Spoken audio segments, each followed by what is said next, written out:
Circuit டெஸ்ட்டை press பண்ணிங்கன்னா circuit டெஸ்ட்டுக்கு போகிறதுக்கு கேட்கும் ஆப்ஷனும். ஸோ ஓகே ப்ரெஸ் பண்ணிங்கன்னா சர்க்கிட் டெஸ்ட் பண்ணும். அதாவது இந்த சர்க்கிட்டில் வந்து லீக் இருக்கான்னு செக் பண்ணுறதுக்கு.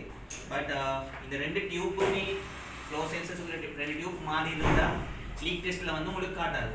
நீங்கள் பண்ணுறது வந்து லீக் டெஸ்ட்டை மட்டும்தான் பார்க்கணும். ஏதாவது லீக் இருக்குன்ற மட்டும்தான் பார்க்கணும். டியூப் மாறி இருக்கிறன்றதை வந்து கன்சிடர் பண்ணாது. ஸோ அது நீங்கள் மேனுவலாக தான் நீங்கள் பார்க்கணும்.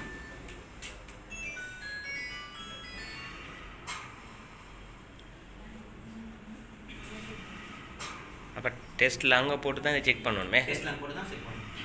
அப்போ இதுக்கு செட்டிங்கு போய் டெஸ்ட்டுக்கு போகணும் அப்படியா? செட்டிங்ஸுக்கு போட்டு டெக்னிக்கல் செட்டிங் போனீங்கன்னா சர்க்கிட் டெஸ்ட்னு ஆப்ஷன் இருக்குது. ஸோ எல்லா செட்டிங் வந்து டெஸ்ட்லாம் கனெக்ட் பண்ணிங்கன்னா ஓகே ப்ரெஸ் பண்ணிங்கன்னா சர்க்கிட் டெஸ்ட் போடணும். சர்க்கிட்டில் எதுவும் லீக் இல்லாட்டி உங்களுக்கு டெஸ்ட் கம்ப்ளீட்டட்னு வரும். சப்போஸ் எதுவும் லீக்கல் இருக்குமென்னா உங்களுக்கு டெஸ்ட் ஃபெயில் ஆகும். ஸோ அதுக்கப்புறம் நீங்கள் சர்க்கிட்டை டெஸ்ட் பண்ணி பார்த்துக்கொள்ளலாம். சர்க்கிட்டில் எதுவும் லீக் இருக்காது செக் பண்ணி சர்க்கிட்டை மாற்றியும் நீங்கள் கன்சிடர் பண்ணி கொள்ளலாம். செகண்ட், இப்போ நீங்கள் சர்க்கிட் டெஸ்ட் பண்ணி பார்த்துட்டீங்க, சர்க்கிட் ஓகே, பேட்டரி இருக்குது, மெஷின் ஓகே. நெக்ஸ்ட் நீங்கள் பேஷண்ட்டுக்கு போட போகிறீங்க. ஃபஸ்ட்டாக நீங்கள் செலக்ட் பண்ண வேண்டியது மோட். அதுதான் நீங்கள் ஸ்டெப் வந்து மோட் செலக்ட் பண்ணணும். ஸோ மோட் செலக்ட் பண்ணுறதுக்கு இங்கே ஆப்ஷன் இருக்குது. ஸோ எஸ்ஐஎம்பிஎன் இடத்த டச் பண்ணிங்கன்னா 5 வகையான மோட்ஸ் இருக்குது. ஸோ இந்த மோட்ஸ் நீங்கள் யூஸ் பண்ண போகிறீங்களோ அது செலக்ட் பண்ணிக்கொள்ளலாம். ஸோ சிபாப் யூஸ் பண்ண போகிறீங்கன்னா ஸ்பான்டேனியஸ் இருக்குது. ஸோ ஸ்பான்டேனியஸ் செலக்ட் பண்ணிவிட்டு வித்தின் 5 செகண்ட்ஸுக்குள்ளே நீங்கள் ஓகே ப்ரெஸ் பண்ணணும். இல்லாட்டி கேன்சல் ஆகிடும், செலக்ட் ஆகுது. ஸோ செலக்ட் பண்ணி ஸ்பான்டேனியஸ் செலக்ட் பண்ணிட்டு ஓகே ப்ரெஸ் பண்ணிங்கன்னா ஸ்பான்டேனியஸ் செலக்ட் ஆகும். ஸோ ஸ்பான்டேனியஸ் செலக்ட் ஆனாலும் அதுக்குரிய செட்டிங்ஸ் மட்டும்தான் உங்களுக்கு ஆக்டிவ் ஆகும், மற்றதான் டீஆக்டிவ் ஆகிடும். ஸோ ஆக்டிவ் ஆனப்போ செட்டிங்ஸ் செட் பண்ணுறீங்க நீங்கள். பிபி இவ்வளோ இருக்கணும், ப்ரெஷர் சப்போர்ட் இவ்வளோ இருக்கணும்ன்றத டாக்டர் சொல்வார். அதுக்கு இந்த மாதிரி நீங்கள் செட் பண்ணுவீங்க. செட் பண்ண பிறகு நீங்கள் அடுத்ததாக கன்சிடர் பண்ண வேண்டியது வந்து பேஷண்ட்டுக்கு இன்வெஸ்டிவாக யூஸ் பண்ண போகிறீங்களா, நான் இன்வெஸ்டிவாக. இன்வெஸ்டிவ்னா இடி டியூப் யூஸ் பண்ண போகிறீங்க. இடி டியூப்பில் வந்து லீக் ஆகிறதுக்கு சான்சஸ் குறைவு. ஏன்னா உள்ள சீல் பண்ணி இது இருக்கிறதால லீக் ஆகிறது வந்து குறைவு. நான் இன்வெஸ்டிவ் மாஸ்க் யூஸ் பண்ண போகிறீங்கன்னா சம்டைம்ஸ் மாஸ்க் போகிற இடங்களால் வந்து லீக் ஆக சான்சஸ் இருக்குது. ஸோ அந்த மாதிரி நேரத்தில் நீங்கள் செலக்ட் பண்ண வேண்டியது, இதில் மிடில் ஒரு பட்டன் இருக்குது, பச்சில் அடையாளம் போட்ட மாதிரி ஒரு பட்டன் இருக்குது மிடில். ஸோ இதை ப்ரெஸ் பண்ணிங்கன்னா எக்ஸ்டர்னல் ஸ்க்ரீன் என்ற ஆப்ஷனுக்கு போகும். எக்ஸ்டர்னல் ஸ்க்ரீன் என்ற ஆப்ஷனுக்கு போகும். அதில் பார்த்தீங்கன்னா என்பிபிபி என்ற ஆப்ஷன் இருக்குது. இதில் பார்த்தீங்கன்னா என்பிபிபி என்ற ஆப்ஷன். ஸோ அதுதான் வந்து லீக் ஆகிற அந்த சென்சிட்டிவை வந்து ஹையாக லோவானு நீங்கள் மெஷர் பண்ண போகுது. ஏன்னா மெஷரே தெரியாது தானே லீக் ஆகுதா இல்லையான்றது, அதுக்கு என்னமே ட்ராப் ஆகிக்கொண்டு தான் இருக்குது. ஸோ நீங்கள் அதை ஃபங்க்ஷன் பண்ணுறதுக்கு ஸோ என்பிபிவியை செலக்ட் பண்ணிங்கன்னா அதில் 2 ஆப்ஷன் இருக்குது, ஹையாக லோவாண்டு. ஸோ நீங்கள் லீக் ஆகிற சென்சிட்டிவ் ஹையாக இருக்குமென்னா நீங்கள் ஹையில் போட்டு யூஸ் பண்ணுங்கள், லோனா லோவில் செலக்ட் பண்ணிவிட்டு நீங்கள் அதில் இப்போ லோவில் செலக்ட் பண்ணிவிட்டு ஓகே ப்ரெஸ் பண்ணிங்கன்னா ஓகே ப்ரெஸ் பண்ணிங்கன்னா இப்போ லோ செலக்ட் ஆகிட்டு ஹோம் ஸ்க்ரீனில் பார்த்தீங்கன்னா உங்களுக்கு இதில் இண்டிகேஷன் பண்ணும் என்பிபிவி வந்து ஆக்டிவில் இருக்குங்க. ஸ்பான்டேனியஸ் இடத்துல பார்த்தீங்கன்னா அதுக்கு மேலே சின்னதாக இண்டிகேட் பண்ணும். ஸோ நான் இன்வெசிவ் மாஸ்க் யூஸ் பண்ணுறதுக்கு செட்டிங் வந்து ஒன்றில் இருக்குது. ஸோ தென் நீங்கள் என்ஐவி மாஸ்க்கை பேஷண்ட்டை கனெக்ட் பண்ணிட்டு வெண்டிலேட்டர் ஆன் பண்ணிங்கன்னா ஓகே. ஆன் பண்ணதுக்கு 2 செகண்ட் லாங் ப்ரெஸ் பண்ணிங்கன்னா வென்டிலேஷன் ஸ்டார்ட் ஆகும். ஸோ நார்மல் ஃப்ளோ வந்து பேஷண்ட்டுக்கு போய் கொண்டு இருக்கும், ஆக்சிஜன் ஃப்ளோ உண்டு. ஸோ பாசிட்டிவ் ஃப்ளோ உண்டு. ஸோ பேஷண்ட் ப்ரீத் பண்ணுறதுக்கு ஸோ அவருக்கு எக்ஸ்பேண்ட் பண்ணுறதுக்குரிய சம்டைம்ஸ் அவரோட லங்ஸை எக்ஸ்பேண்ட் பண்ண எல்லாமே இருக்குமெண்டா அதுக்குரிய சப்போர்ட் வந்து வென்டிலேட்டர் கொடுக்கும். அதுதான் சொல்லுவோம் ப்ரெஷர் சப்போர்ட் உண்டு. ஸோ ப்ரீத் பண்ணி கொண்டு இருக்கின்ற ப்ரெஷர் சப்போர்ட் கொடுக்கும். Same time 15 seconds apnoea interval இருக்குது. ஸோ 15 செகண்ட்ஸ் அப்னியா இன்டர்வலில் வந்து பேஷண்ட் ப்ரீத் பண்ணலைன்னா 50 செகண்ட்ஸ் பார்த்து ஆட்டோமேட்டிக்காக பேக்கப் வென்டிலேஷன் ஒன்றாகும். நம்மள ஸ்பான்டேனியஸில் சிபேப் மோட்டில் இருக்கிற அட்வான்டேஜ் வந்து ஆட்டோமேட்டிக்காக பேக்கப் வென்டிலேஷன் ஒர்க் பண்ணும். ஸோ இப்போ கன்னியூவாக ப்ரீத் இல்லை நானே ஆட்டோமேட்டிக்காக பேக்கப் வென்டிலேஷன் உண்டான்ட்டு. ஸோ உங்களுக்கு இங்கே இண்டிகேட் பண்ணும் என்ன வந்து அப்னியாவும் பேக்கப் வென்டிலேஷனும் ஒன்றா இருக்குன்றது உங்களுக்கு இண்டிகேட் பண்ணிக்கணும். ஸோ பேஷண்ட் ப்ரீத் பண்ணால் நார்மல் ஸ்பான்டேனியஸ் மோட்டுக்கு மாறும். இங்கே பார்த்தீங்கன்னா உங்களுக்கு விளங்கும் பேக்கப்புக்கு எஸ்ஐஎம்பி மோட்டுக்கு மாறுமா ஆட்டோவா? இல்லையே எப்படியா வரக்குள்ள அட்னியாவில் பேசுகிறதுக்கு ஆட்டோமேட்டிக்காக மாறும் மாறுமேன் நீங்கள் பார்த்தீங்கன்னா தெரியும் ப்ரீத் பண்ணல ஸோ ஃப்ளோ ஒன்றுமே இல்லை கிராஃபில் பார்த்தீங்கன்னா தெரியும் ப்ரெஷர் எந்த இதுவும் இல்லை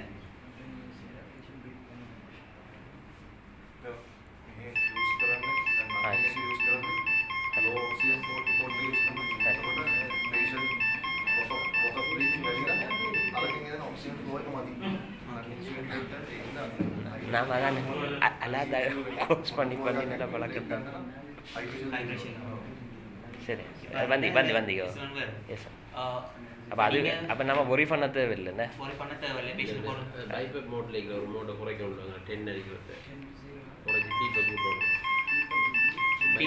பைப்பப்பில் ரெண்டு ப்ளஸ் வருவாங்க ஸோ அது நீங்கள் நான் இப்போ நார்மலாக 10ல் இருக்குது நீங்கள் நார்மலாக 7ல் வைக்கலாம் 5 வைக்கலாம் சேம் டைம் என்ன இன்னொரு ஆப்ஷன் என்னென்னா நீங்கள் லோ ஃப்ளோ யூஸ் பண்ணுறதால சம்டைம்ஸ் அந்த பேஷண்ட் ப்ரீத் பண்ணுறதுக்கு கூட ஆக்சிஜன் எடுப்பேர் தானே இன்ஹேல் பண்ணுவார் அந்த டைமில் லோ ஃப்ளோ யூஸ் பண்ணக்குள்ள அது அந்த குறிப்பிட்ட அளவு ஆக்சிஜன் பெர்சன்டேஜ் வந்து உங்களுக்கு பிக்கப் ஆகாது சம்டைம்ஸ் ஸோ அதனால் ஹை ஃப்ளோ யூஸ் பண்ணுறது வந்து பெட்டர் ஹை ஃப்ளோ யூஸ் பண்ணக்குள்ள ஹை ஃப்ளோவில் ஆக்சிஜன் போகிறதால பேஷண்ட்டுக்கு ப்ராப்ளம் இல்லாமல் ப்ரீத் பண்ணுறதுக்கு கொஞ்சம் ஈஸியாக இருக்குது லோ ஃப்ளோவில் பெட்டர் ஹை ஃப்ளோ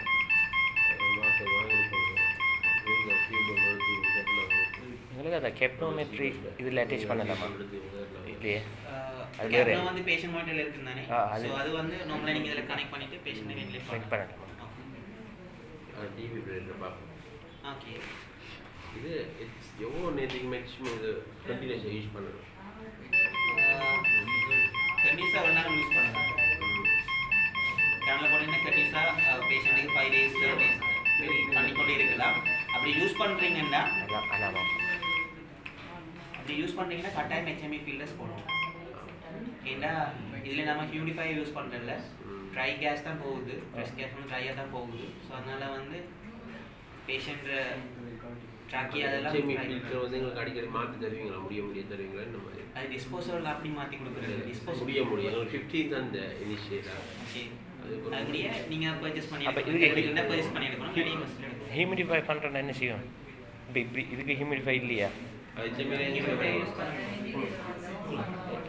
எப்படி கனெக்ட் பண்ணணும் using the humidifier if you have the ICU ventilator it's not working you can go keep this machine the near to the what's the difference between this ventilator and ICU ventilator not different same function that you have bi-level also have the volume guarantee ambulance ventilator also same as this one if you have the fourth ambulance bench you have bench no bench it's not our it's a oxygen driven ventilator without oxygen you can't ventilate the patient சும்மா மேரில் போகுது தானே humidify பண்ணி பார் oxygen humidify பண்ணி வருது தானே அதை connect பண்ண வச்சது நீங்கள் லோ ஃப்ளோவில் ஆக்சிஜன் கொடுக்குறீங்கன்னா ஹியூமிடிஃபை பண்ணி அப்படி கொடுத்தீங்கன்னா ஃப்ளோ சென்சர்ஸ் வந்து டேமேஜ் ஆக சான்ஸ் இருக்குது ஏன்னா எலக்ட்ரிசிட்டி பார்ட் தானே ஃபுல்லாக அந்த மாதிரி ஃப்ளோக்கில் நீங்கள் வந்து தண்ணியோட கொடுக்கக்குள்ள ஹியூமிடிஃபை நீ கொடுக்கக்குள்ள அது வந்து உள்ள ஃப்ளோ சென்சர்ஸ் போட்டில் வந்து டேமேஜ் அப்போ வச்சுருந்தாங்கண்ணா அந்த அப்போ இந்த இப்போ